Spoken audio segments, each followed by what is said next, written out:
कुछ लोगों को मालूम है इसके बारे में, कुछ लोगों को नहीं मालूम है। तो जिन लोगों को नहीं मालूम है उसमें हमारे अपने पत्रकार भी शामिल हैं। और कुछ वर्षों पहले तक मैं भी उसमें था, क्योंकि अंग्रेजी पर जाकर करते करते आप अपनी सभ्यता से डायरेक्ट कनेक्ट नहीं कर सकते। तो मैं मानता हूँ उस मामले में आप मुझसे ज़्यादा भाग्यशाली है जो हिंदी मातृभाषा में जानते हैं। लेकिन जो हमारी नेशनल जनरेशन है जिसको हम यूजर्स कहते हैं, वो इस बारे में कुछ ज्ञान ज़्यादा नहीं है।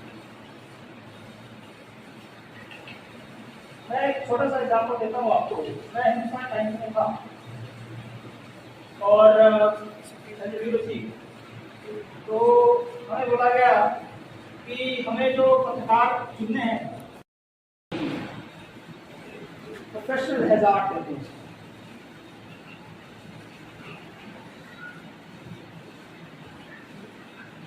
देवर्षि नारद जी कहा जाता है कि भ्रमण किया करते, वो तीनों लोगों का भ्रमण वही मार्ग से कर सकते हैं।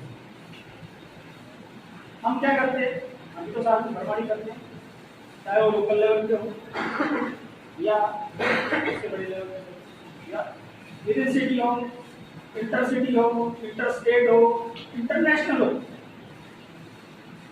जैसे मैंने पहले गुरुग्राम से पत्रकारिता शुरू, फिर दिल्ली एनसीआर की सब जिम्मेदारी संभाली, फिर दिल्ली की जिम्मेदारी संभाली, पिछले 5 साल से अंतर्राष्ट्रीय मामलों में लिख रहा हूँ।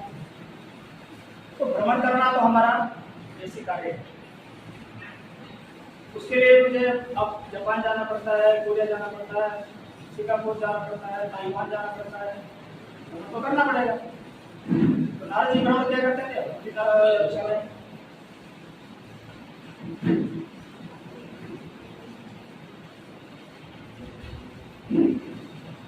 माखनलाल चतुर्वेदी जी के उपन्यास कृष्णा अर्जुन युद्ध को पढ़ने पर क्या होता है कि किसी निर्दोष के खिलाफ अन्याय हो रहा हो तो फिर वह अपने आराध्य भगवान श्री विष्णु के अवतार श्री कृष्ण और उनके प्रिय अर्जुन के बीच भी युद्ध की स्थिति निर्मित कराने दे नहीं सकते हैं। उनके इस प्रयास से एक निर्दोष पक्ष के निर्दोष यक्ष के प्राण बच गए। बहुत बड़ी भूमिका हम ऐसे पत्रकार निभा सकते हैं। मैं पत्रकारिता के सबसे बड़े धर्म और साहसिक कार्य किसी भी कीमत पर समाज को सच से रूबरू कराने से भी पीछे नहीं हटते। सच का साथ उन्होंने अपने आराध्य के विरुद्ध जाकर भी दिया। देवर्षि नारद के चरित्र का अगर बारीकी से अध्ययन किया जाए तो क्या होता है कि उनका प्रत्येक संवाद लोक कल्याण के लिए होता है। मूर्ख उन्हें कलह दिए जाते, जैसे हमें इस तरह की आलोचनाएं सहनी पड़ती हैं। जैसे रिपोर्ट छपती है, एक बार खुश होता है, दूसरा नाराज होता है, ये तो कलह करा, ये बहुत बड़ा चैलेंज है। मैं क्यों गिरा रहा हूँ सब चीजें, क्योंकि ये जो धारणा है समाज में कि नारद जी नैरेटिव क्या था, नारद मुनि के नेगेटिव कैरेक्टर जो एक नैरेटिव सेट किया गया, जबकि हम अपने इंप्रेशन में बोलते हैं देवर्षि नारद मुनि नहीं बोलते। नारद मुनि नेगेटिव पर्सपेक्टिव में दिया गया। उसका कारण आप जानते ही हैं कि बॉलीवुड हिंदी मूवी जब आप देखिएगा तो उसमें क्या होता है कि नारद को एक नेगेटिव कैरेक्टर के रूप में, वैज्ञात्मक कैरेक्टर के रूप में प्रस्तुत किया जाता है। आपको मालूम है कि जो फिल्मों का जो असर हमारे चिंतन पे पड़ता है, हमारी जो माइंडसेट पे पड़ता है, वो बचपन से होता है और आगे तक यही करता है जब तक हम भूले रहते हैं। तो ये नैरेटिव सेट किया गया।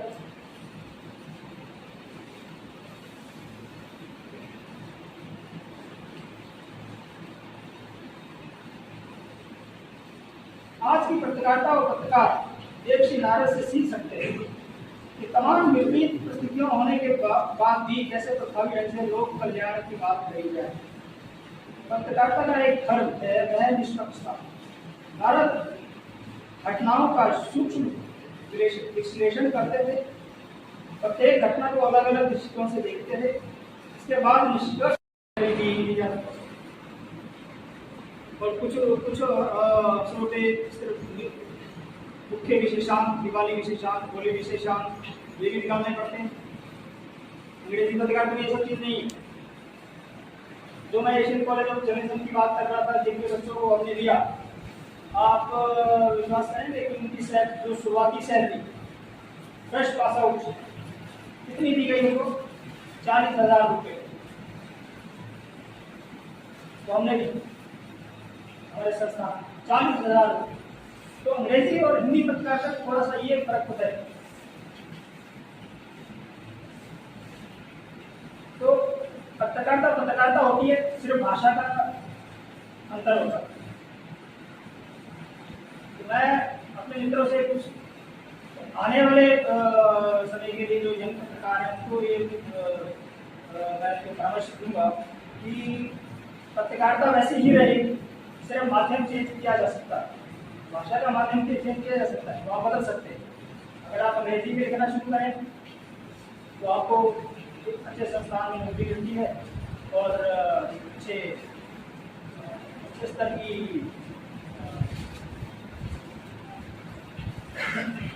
सैलरी भी मिलती है।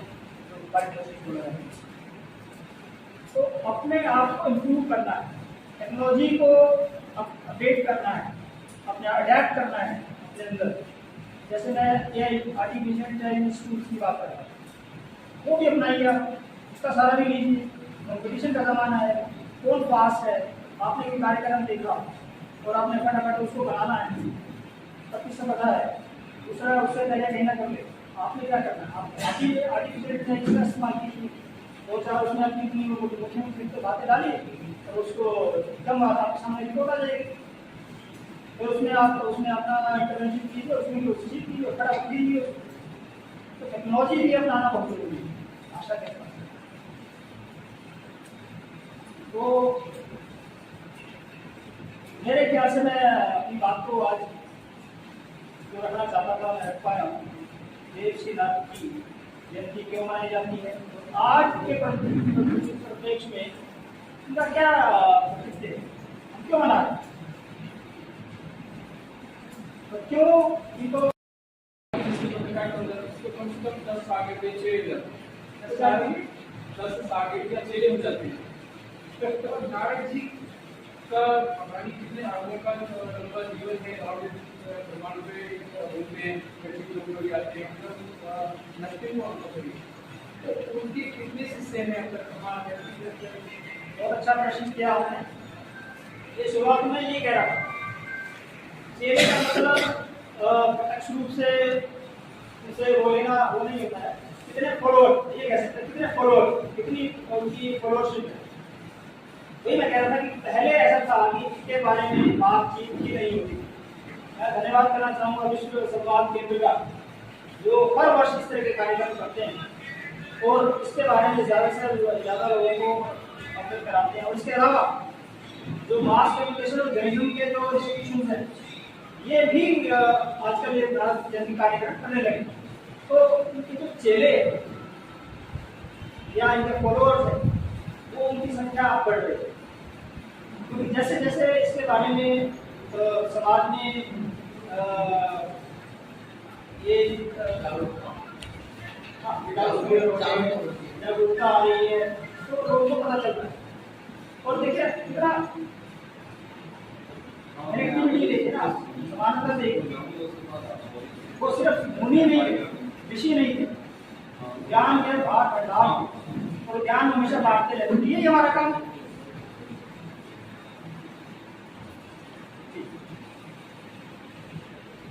आधुनिक पत्रकार से नमस्कार जी, मेरा नाम भारत है, मैं ही बगल में रहता हूँ। मैं पत्रकार नहीं हूँ, ऐसे ही तो मैं एक क्वेश्चन मेरे दिल में आ रहा था कि वो सबके सामने रखना चाहता हूँ। एक्चुअली हमारे घर में अखबार आता है दैनिक जागरण और भी यहाँ रोजाना है, खास कर ऐसे बहुत सारे न्यूज़पेपर्स हैं, लेकिन मैक्सिमम न्यूज़पेपर में इसकी चैन छीन ली, इसकी ये लड़ाई हो गई यहाँ ये झगड़ा हो गया, यहाँ वैसा हो गया, यानी कि नेगेटिविटी से अच्छा भरपूर होता है मसाला, क्योंकि सबको अपने टीआरपी चाहिए होती है, इवन न्यूज चैनल्स को भी, न्यूज़पेपर्स को भी। कुछ ऐसी सकारात्मक चीजें हैं जिनको फ्रंट लाइन पे दिखाना चाहिए, क्योंकि मैं ये मानता हूँ कि इस समाज के अंदर, इस देश के अंदर नकारात्मकता से ज्यादा सकारात्मक चीजें हो रही हैं, लेकिन जो वो फ्रंट पे नहीं आती, उनके बारे में बताया नहीं जाता, ज्यादा न्यूज चैनल्स पे भी नहीं आती, ना न्यूज़पेपर्स पे आती।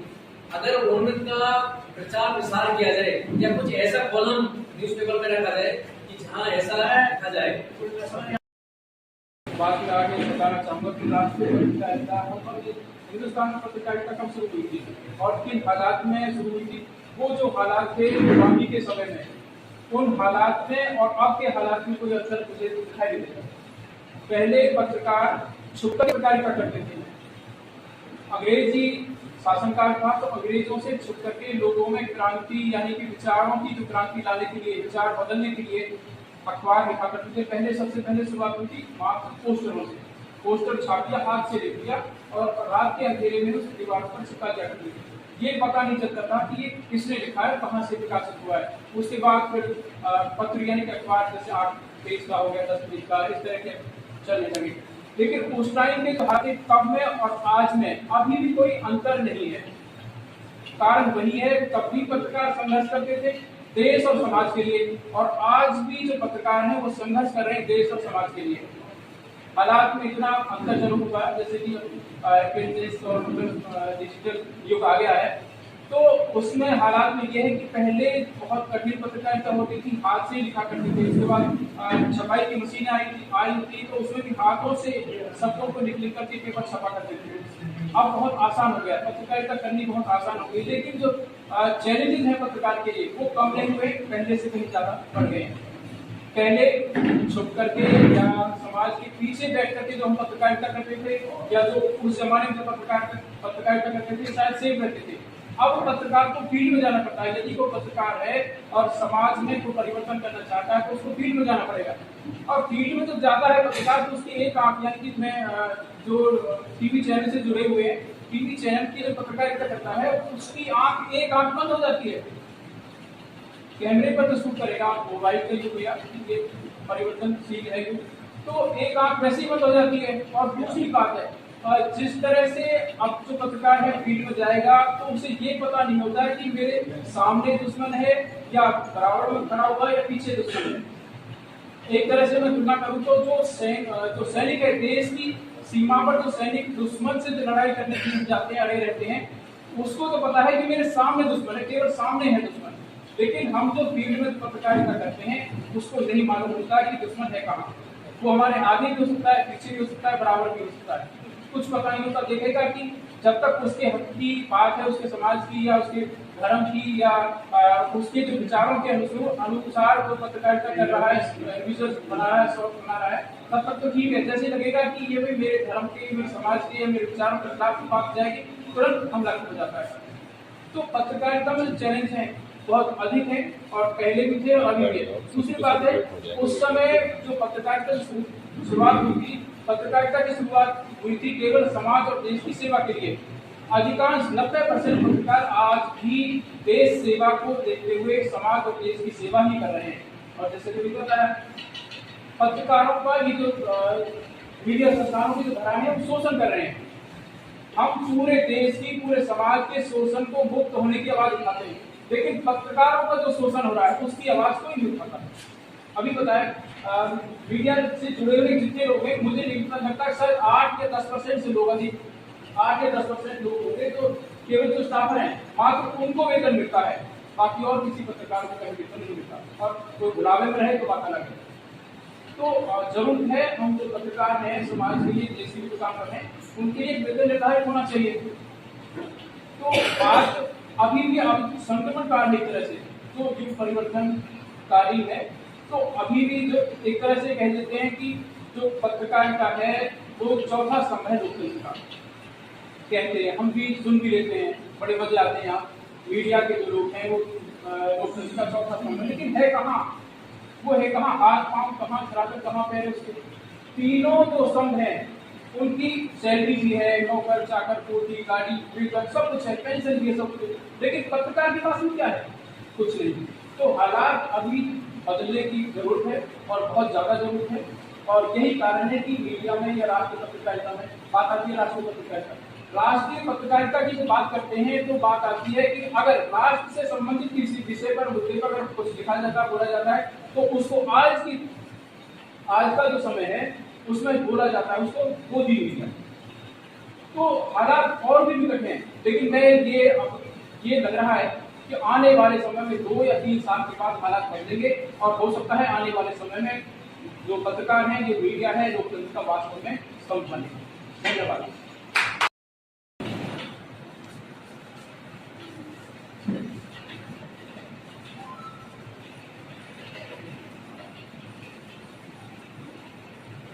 जी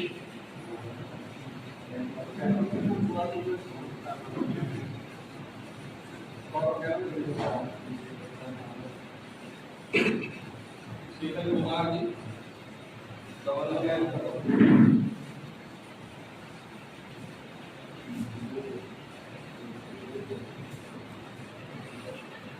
करण सिंह जी आवाज केसरी जी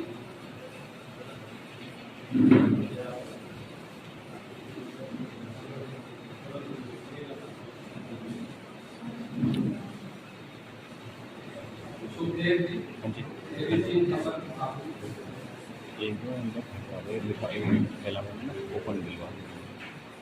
राजकुमार भाटिया जी, जय क्रांति जी, पवन जी,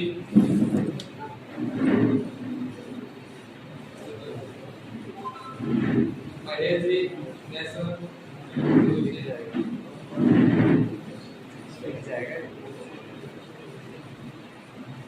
दिनेश रावत जी, पवन चौपाल से, ज्योति खंडेवाल जी, न्यूज 18 से, सतवीर जी, एसएस न्यूज से, वीरेंद्र जी, देश का जंगल पंजाब केसरी, ओम प्रकाश गुप्ता जी, पंजाब केसरी,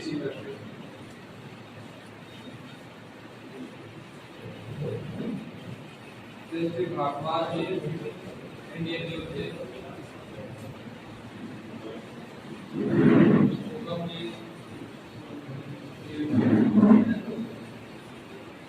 और भी पत्रकार बंधु रह गया हूँ, नाम के लिए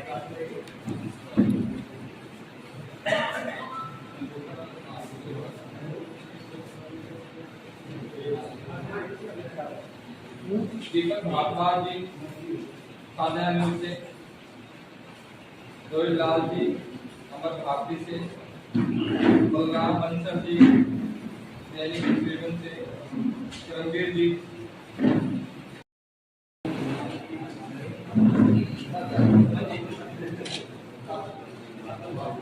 गौरव बंसल जी,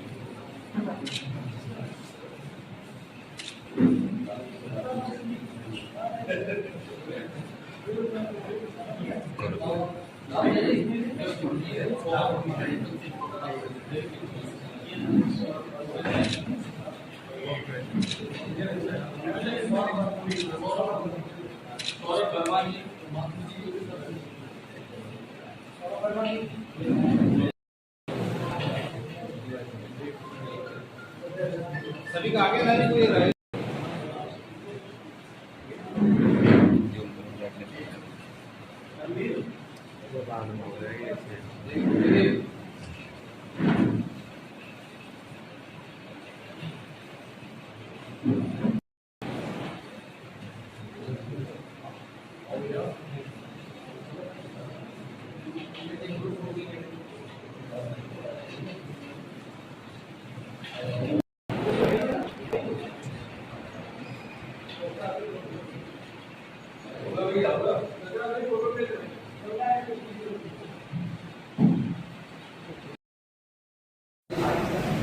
आपका नाम? मेरा नाम संजीव आहूजा है।